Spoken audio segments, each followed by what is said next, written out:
Welcome to Cardinal Perspectives, a series featuring in-depth conversations with alumni, students, faculty, staff, and the extended family and community of the Catholic University of America. My name is Elena Forbes, Director of Advancement for the National Catholic School of Social Service at Catholic University. In honor of National Mental Health Awareness Month in May, I am pleased to introduce this episode of Cardinal's Perspectives featuring a National Catholic School of Social Work alumna, Jennifer MitchellMayer. Jennifer has led major citywide initiatives, including serving as a founding leader of Mayor de Blasio's Community Schools Initiative and helping expand the nationally recognized NYC Success Mentoring Program. She has taught and guest lectured at institutions including Columbia University, Hunter College, and the City University of New York School of Law. Her experience also includes serving in child welfare, youth services, and forensic social work, as well as roles within the City University of New York system focused on mental health and student support. Fluent in Spanish, Jennifer has extensive experience working with immigrant communities and vulnerable youth. She is a certified mental health first aid trainer, an experienced grant writer and speaker, and currently serves on the board of directors at Groundswell, a New York City nonprofit organization that serves youth. Let's get into the conversation. So thank you so much for joining us today, Jennifer. I'm really glad that you're here and we get to chat. Why don't you take a moment and just tell us a little bit about yourself and your story? Elena, thank you so much for having me. It's amazing to be back on campus. So I got my bachelor's in social work, class of 2000, and it was a really incredible opportunity, and I'm really excited to be able to talk with you today. And since receiving my bachelor's in social work, I went on to get my master's in social work, my MSW, and have built my career as a social worker in New York City, where I've been for the last few decades. That's fantastic. So you said 2000, that was a fair bit ago. So what brought you initially to Catholic University? Yeah, so when I was in high school, I would say middle school and high school, I did a lot of volunteering. And I did a lot of volunteering with homeless shelters and soup kitchens and sort of things in that vein. And I was really attracted to sort of the idea of service. And for me, I was so sort of excited about the intersectionality of faith and service. And I really loved the aspect of Catholic social teaching and sort of what does it really mean to be in service to those who really need it. And around that time, sort of in the 90s, I was really excited about the work that like Mother Teresa was doing and sort of what Mother Teresa was talking about of dedicating her life, what her quote was, wholehearted service to the poor. And I was just really kind of struck by sort of these amazing iconic leaders. I was thinking of like Dorothy Day, who at like the 1900s was like leading the way in like the Catholic worker movement in New York City and the Lower East Side. And so thinking about kind of this exciting intersectionality of service and faith. And I was really, really feeling drawn to social work, really not so much even as a career, but more like a vocation, as a calling. And I just felt so excited when I had the opportunity to come and be here. And it just, it hit me when I was 18, sort of this idea of a pathway that would connect faith and service in a way that just felt so dynamic and authentic. But especially to be able to do that here at the Catholic University of America, it was really life-changing for me. That's wonderful. I think that's something that's pretty indicative of a lot of the students that go through NCSSS and come out both at the undergraduate and graduate level. So how have you seen that, vocation translate into your career? How have you seen that, commitment translate to your day-to-day? Yeah, absolutely. So I think the piece of social justice was really, I think, the thing that was one of the grounding pieces of the National Catholic School of Social Service, NCSSS, was really that piece about really fighting toward equity. And I think what was really so striking to me is knowing that we live in a world that is not equitable. And there's so many systemic barriers that people can face. And I think what was so compelling about this school and about this work was like, how do we really create systems level change. And that was the piece that was, I think, so striking to me. It was sort of, how do we create change on a larger level? And I think also being in the backdrop of we're working and having opportunities and internships and studying right in our nation's capital in Washington, D.C. And so there were so many incredible opportunities to look at this work, not just from a clinical lens, but from a policy and systems level lens. And I think that's something that I really brought with me into my career. That's amazing. So was there an experience in particular that's worth noting from when you were a student? Yeah, there were so many really great things. I had incredible professors and really dynamic classes, but I think what really, really stood out to me was the internship experiences. So as part of when you're getting your bachelor's in social work, you are essentially getting the first year of your master's when you're getting your bachelor's. So if a person goes straight to their MSW, it's traditionally a 2-year program. But if you get your bachelor's in social work, you're essentially doing some of the master's requirements in your bachelor's experience. So then from there, I was able to get my 1-year advanced standing. I was able to get my MSW in 1 year because of all the things I had in my BSW experience. But one of the things that was so incredible, so I had so many internships my junior year and my senior year, and that was life-changing because all the things that I was able to learn in the classroom, I had an experience in the internships to really bring that to life. And one of the internships that I had was the Juvenile Drug Court in Washington, D.C., and it was really groundbreaking because this was actually one of the first courts in the entire country that were leading diversion programs. So for young people who were involved in the justice system, what they were doing was giving them an opportunity instead of going to jails or that route. They had an opportunity to divert them to educational programs and community supports and connecting back to different job training and things like that. My supervisor, he was a social worker and an attorney. And I got so many experiences there that were really incredible. And I would say fast forward to over my career in New York City, I've had an opportunity to work in the court systems. I've worked in the criminal Supreme Court in New York City and many legal systems, which I think that experience gave me a lot with that. But I think to me, what that experience taught me was sort of that piece of innovation. And I was like, that was so groundbreaking because it's like we're seeing this challenge of what's happening to young people who are involved in the justice system. And how do we create this really innovative solution where we can change the trajectory in a different way? And that was just so groundbreaking to have that internship and to see how, again, the social workers and attorneys were creating such an innovative new way of looking at how we work with young people.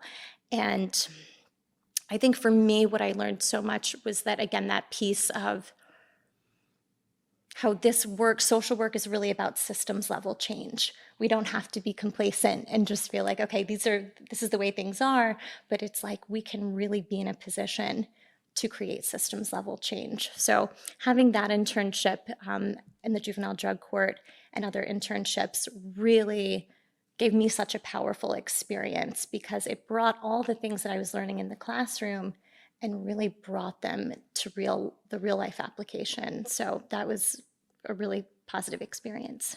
And it sounds like you also had a really strong interaction with people in other disciplines and other industries who are also sort of part of a multi-sided care team, for lack of a better phrase. Is that something that you see in your day-to-day? Is that something that you think has where does the social worker fall into the equation, I think is maybe my question. Absolutely. That's such a great question because, yeah, I think that's what's so incredible about social work is that it's systems level work, that you're working sort of as what I learned in school was sort of this piece of we're looking at a person in environment. We're looking at not just a person in isolation, but we're looking at how they connect to their entire environment. So how they connect to their neighborhood, to housing resources, to healthcare, so to kind of all of these different pieces. I think what that translates to as a social worker, over the years, I've had an opportunity to work within so many different systems. And I guess that is what I think makes social work so unique, is that you have an opportunity to work systemically and across different disciplines. People can serve, in the education system, you can do forensic social work, you can work in hospitals, you can work in community-based organizations, so many different things. And I think that's probably the biggest thing that I love about this career, is that there's an opportunity to be able to intersect with so many different disciplines, and again, really creating change from a systems level. That's amazing. Obviously, with the work that you're describing is pretty intense. You're dealing with folks that are at risk, that are going through some really challenging life circumstances and life situations. I feel like that can be probably pretty emotionally demanding of a social worker, as well as the person who's sort of receiving your aid and your expertise. How did your education prepare you for coming to terms with that in the real world? Absolutely. That's a great question. I think my education really gave me a deep experience in the power of perseverance and really intense fortitude and hard work. From my experience, and I think this might be true for many students as well, I was balancing not just classwork and also internships a few days a week, but I also was working through school, navigating the financial aspects of being in college. So I was glad that I had an opportunity here to do work study and work on campus. And I also worked outside of campus, and I was a resident assistant at the House of Quinn. And, sort of balancing all of these different pieces, like I said, between school and interning and working and RAing and all of the different things, I think it really taught me that piece of like, what does it mean to sort of balance all these different things with an eye toward, as I'm balancing all of these different things, I know that it's going to be worth it on the other side. And one, thing I'd love to share is that where I think I saw this really clearly is that, so right after I graduated, I went straight to get my MSW in the advanced standing program at Columbia, and really sort of built my career in New York City, and had just kind of started in the field, and September 11th happened, and I worked with a lot, directly with a lot of families that were very much impacted by the terrorist attacks of September 11th. And that experience sort of taught me so much about just the impact of trauma and complex grief, and sort of what does it mean to do this work when there's so many other things that are happening and impacting, and so many different world events that are taking place. And then fast forward to 5 years ago when we had the COVID pandemic, and again, being in social work in New York City, we were right in the eye of the COVID pandemic. And interestingly, even though we're 5 years out, we're still really seeing the impacts of that, actually very acutely. And so I think this has really made me reflect on, this work is very complex. There's all kinds of things happening in the world that we sort of can't predict or be ready for. But everything that I learned here at NCSSS really taught me this place of, like, if we're leading with strength, if we're leading with love, if we're leading with compassion, if we're leading with having a trauma-informed lens, to whatever comes our way, I think that's what really has kept me grounded. Like, everything that I learned here, it's like it's taken me through all the different things that have unfolded, and maybe things that I may not have ever expected, but I felt very grounded in those experiences. It's interesting that you say the leading with phrase, because our new tagline on campus is lead with light. So we very much still embody that with our students. So, in that vein, what advice would you give to a student that's looking maybe graduating with a BSW or pursuing their MSW right now, about to graduate, enter the field, what advice would you give them as they're entering the world of social work? Absolutely. So I would have two key things that really stand out to me. The first one would be to build out your network. And, Elena, I love what you were saying before about that piece of, systems and, connecting with people that are both in the social work world and also adjacently in other professions. And I think that's the biggest thing, is like really building out a strong network.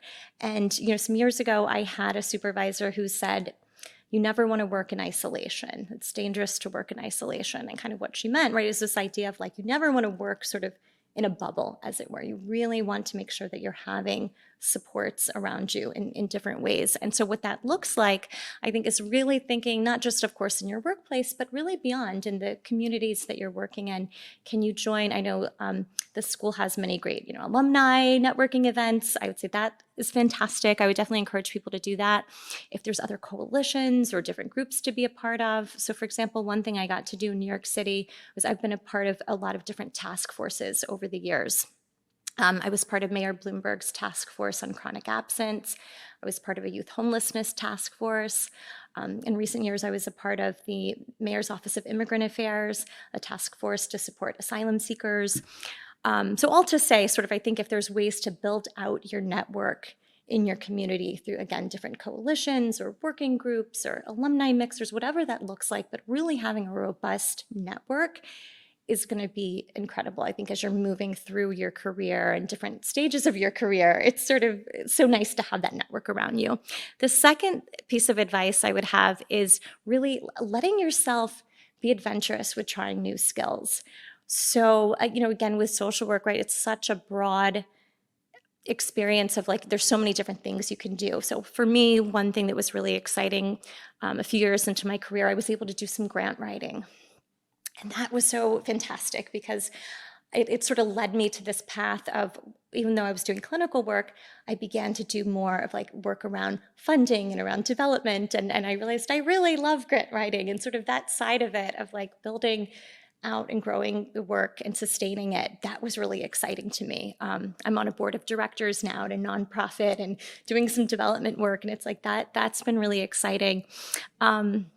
But just like trying different things, or I think trying different modalities. So if you're in a career where maybe you're just, maybe you're working with individuals, maybe you let yourself lead some groups, or, do something, in your community, or just, I think really being able to kind of put yourself out and try different areas of practice and trying out new skills and sort of not being afraid to just try something different. I think that's a really thing that I think it's a thing that really can make you feel really nurtured in this work, because there's like a lot of different areas that you can go. So building out your network and really allowing yourself to try different modalities and learn new skills. And would you say in social work that those two are almost intertwined in some ways? When you build out your network, you identify new skills that you want to test out, and vice versa. You meet new people and you try new skills, and they all kind of follow each other. Absolutely. Yeah, I really love that. And it's like, and I think one of the things about social work as well is that we're actually required to have professional development as part of when you become a licensed social worker. That's sort of part of, what's built in is sort of you're required every year to keep doing professional development. But it's the best thing ever because this work is always changing and it's always growing. And, our work is also rooted in evidence-based practices. So all the time, there's always like new modalities that are coming out, new evidence-based treatments. There's new organizations that are, trying revolutionary new strategies. And it's like, I think for us, it's so important to continue to learn. And I think that's something that I really got here at Catholic University, was that it was such an incredible education. And I really did get that message that it doesn't stop here. All the great stuff that I learned here, there was always that message of like, you always get to keep learning and to keep growing. And that's another thing that I think makes social work such an exciting field, because you're never stagnant. Right. And it's like, I think that's what I love about it and has kept me sustained over the last 26 years in being in the field. And it's just, that there's always new things to learn and you can always keep growing. And there's always just something new to try. What's the up and coming modality? Like, what do you see as the future of social work training or continuing education right now? Or at least for you. Yeah, I love that question. I think the biggest thing that I have seen is around trauma-informed care. And, sometimes I think people hear that and it's like, what does that actually mean, trauma-informed? And so some years ago, the term trauma-informed, it actually came out of forensic, court-based social work, with the idea that when people were navigating the justice system, whether they were maybe a victim or a survivor, or just navigating different aspects of going through the justice experience, a lot of times what they found was that it could be very re-traumatizing for people to not only go through something that's really traumatic, but to also have to tell that experience over and over and over, whether that's to therapists or to police officers or to their attorneys, or sort of telling that story over and over can be re-traumatizing.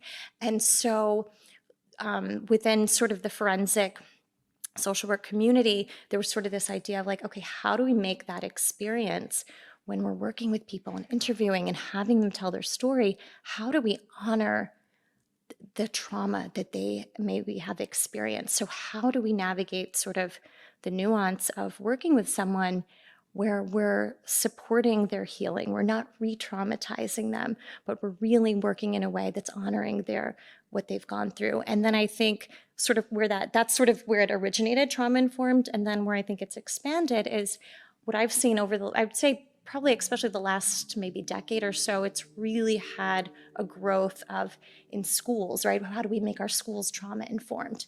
Community-based mental health, how do we make those services trauma-informed? And all the different modalities, hospitals, how do we make those trauma-informed? So sort of this idea of how do we hold that people may have so much of a complexity of different traumas, and I was sharing before, right, that piece of sometimes systemic pieces of even, the pandemic, or sometimes other things that are happening, or maybe other traumas that people may have in their families or their experiences. A lot of times we may not always see it on the outside, but people may be holding a lot of complex traumas. And so that's one of the things I've seen that our field is really sort of recognizing in a different way, is sort of how do we really honor and recognize that and conduct our services in a more trauma-informed and supportive manner. And there's a lot of different evidence-based strategies that are emerging and growing now around trauma-informed work. It's really great to hear. We just got a really large grant in that space for the School of Social Work, so it's good to know that we will have some very prepared students entering the field that are sort of on the forefront of the work that's being done in that space. So hopefully we'll see some rewards for that. Now, to flip to the student that may not necessarily be sure about their path in social work, there's a lot of different avenues to take, particularly if this is the type of work you want to do. What would you say to them? What would you say to convince them to pursue social work as a career? Absolutely. Well, first I would encourage them to think about volunteering somewhere, or maybe getting an internship, and a chance to just sort of try out different pieces of the work. Because again, I think sometimes, people might think, okay, well, before I commit to, studying this for any length of time, maybe I want to see if this is right for me. If someone may say, you know what, I think I want to kind of go back and maybe get my master's in social work, but I'm not quite sure. And I might say, try some volunteering in your community. And I think sort of trying that out can be helpful, because in my experience in working with people who are newly entering the field, it's like, you want to try out, sort of different modalities, because a person might say, well, I really love working with individuals, but I don't really love working with groups. Or like, I love working with groups, but I don't, and I want to do systems level work, or maybe I don't want to work individually. Like, there's so many different modalities, and again, there's so many different areas of social work. So a person could, they might really find themselves being drawn to school-based work, or community-based work, or maybe private practice, or maybe development, or maybe public policy. It's such a really broad field. And I think that's what I would sort of really say is, as a person is able to kind of get some internship experiences and sort of try it out, they can sort of see which area of social work is really appealing to them. And kind of related to that, I would say I think that is what is so incredible about the social work programs is that the internship and the real life work experiences are so much very built in hand with the academic piece. So I think as people are trying out different sides of the work, it shows them, which pieces they might gravitate toward. I love that. I love that. It's been a minute since you've been back on campus. We were speaking a little bit earlier. Aside from seeing the physical changes on campus, which are, I think, abundant these days, why do you think it's important for other alumni like yourself to stay connected to NCSSS and the work that's happening on campus? Absolutely. I think it's really important to be able to support the next generation of social workers. And I think it's really important to sort of have a space of giving back to the profession. About 15 years ago, I got my SIFI, which stands for Seminar and Field Instruction, which is a credential that you have where you get to supervise people who are getting their MSW or BSW. And in that experience, what the professor shared with me, he said, this is your moment to give back to future social workers. And it's like that really impacted my thinking about it as we think about people who are entering the profession. How do we continue to support and grow people who are entering this profession? So when I was here, we actually had a really fairly small graduating class, small but mighty sort of graduating class. And again, the experience was transformative and for me, and again, it just shaped my career in so many ways. And it's like, I'm genuinely excited to think about how we're growing and shaping all the new social workers that are entering the field. And I think it's just so essential to think how we are investing in this profession. It's so important. I feel like now more than ever, it's such an incredible and impactful profession and career. And so I think if there's ways that we can support future social workers, if we can support this amazing institution, it's really incredible to keep supporting and also growing and expanding this work. Yeah, so you say giving back, obviously. How does giving back impact that? Like, what does giving back mean to you as an alumni, and for you personally? You're giving back to the field, you're giving back to the community, but to give back to your alma mater, what does that mean for you? Yeah, I think it can look like a lot of different ways. I've been really excited to see the really incredible alumni work that's happening in different cities. So in recent years, I've been able to connect to the New York City alumni chapters, which have been fantastic, not just for social work, but for people who studied a lot of different majors here in school. So I think definitely like the alumni gatherings in different cities are fantastic. And again, it's sort of a way to connect maybe people who've just graduated who are just entering the field and maybe people who've been in the field for a long time. It's like there's a lot of different ways, I think, to kind of build, like what we were talking about before, sort of building those networks. And I think definitely financial support, whatever that may look like, I feel like that's important as well if there's, opportunities to be able to do that. Mentoring opportunities, I think for people who, like students who are maybe looking at the school and thinking, is this right for me? I'm not sure, because of course, it's a big commitment to whether you're getting your BSW or MSW or maybe an online certification. It's a lot to, I think, to think about as people are discerning if this is right for them. So I think being able to be in a space of saying, this is what the school did for me. This is how it was like really transformative, like for me and for my career. And I think being able to share those experiences, I think it's really helpful on the other side for people who are thinking about possibly being here. That's wonderful. How do you see technology playing a role in social work? Do you see technology playing a role in social work? I think a lot of the field, I think generally right now is dominated by, the rise in AI and the rise in technology. So where do you see that playing a role in social work practice? Yeah, love that question. So what was really interesting is I found during the pandemic, as you know, and of course being in New York City, we were sort of right at the center of the pandemic when our whole city and everything shut down and everything went remote.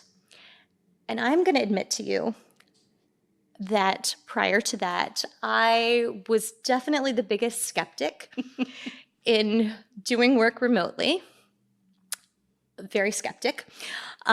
So keeping in mind, right, that when I was studying and came up in this career, everything was always in person all the time. And so prior to that, I couldn't even imagine doing work remotely. To me, I mean, this was, again, going back, I literally thought that was the antithesis of, so I was like, this work must be in person. Like, that is where this work happens. However, and here's where I changed and shifted my thinking. When the pandemic happened and sort of like we all were like, now we're going to work on Zoom and we're going to have virtual sessions. I was working in a university setting university counseling setting as part of CUNY. And, so again, instead of being on campus and, meeting for therapy sessions in person, again, right, everything went on Zoom during the pandemic. And to my surprise, as a skeptic, what I had noticed was not only was it very effective as far as like just still being able to connect and have really impactful therapy sessions, but what I actually found was that in some ways it was even more impactful because it took away some of the barriers of people coming in to get treatment. Because what I noticed was, and we kept, we looked at this analytically, right? We looked at the quantitative data, but also qualitatively, we would continue to ask people about their experiences. And we heard this again and again and again for people who said, you know what, I'm balancing school and work and family demands and all of these different things, that actually getting into my therapy session is sort of one more thing. But you know what, if I can just have it over Zoom, it actually eliminates some of those barriers. And we found that our engagement and sort of our attendance or sort of, retention numbers, they actually increased over Zoom. Because it's sort of, again, it took away this barrier of people having to kind of come in. So fast forward to 5 years later, where what I've noticed is that maybe a good thing that came out of the pandemic, that what I'm seeing is the majority of different social services, at least I would say in New York City, what we're seeing, I mean, really everything is hybrid, really giving people the option and the choice. Would you like to come in person to engage in various services, or would you like to have them virtually over Zoom? And what I've learned is sort of by giving those options, again, it takes away some of those barriers and actually increases people's ability for accessibility for services. So I think that's kind of one of the biggest pieces that I feel like has been a benefit. And I think we're really at the forefront. I think we're going to continue to see different changes to come. And I would really say, I mean, social work is so much grounded in change. And I think it's important that we keep an open mind, just as I was able to shift my thinking about, sort of the benefits of being able to also work virtually. I think having a change mindset and not being stuck in like doing things a certain way, but to have an openness and knowing that our world is always changing and how can we change with it. And I think there's been a lot of interest, especially in higher ed, there's been a lot of interesting conversations that are around, okay, AI is here to stay. Mm-hmm. It's not going anywhere. Sure. So since it is here, how do we continue to change and adapt with it? And just not being resistant to change, but keeping an open mind for where that can take us. I think that's a really healthy approach. And I will say it sounds like social work in general is an industry that prioritizes adaptability. And I think it sounds like a lot of that is tied to how you as a professional develop your skills in a way that removes those barriers to access, like you were saying.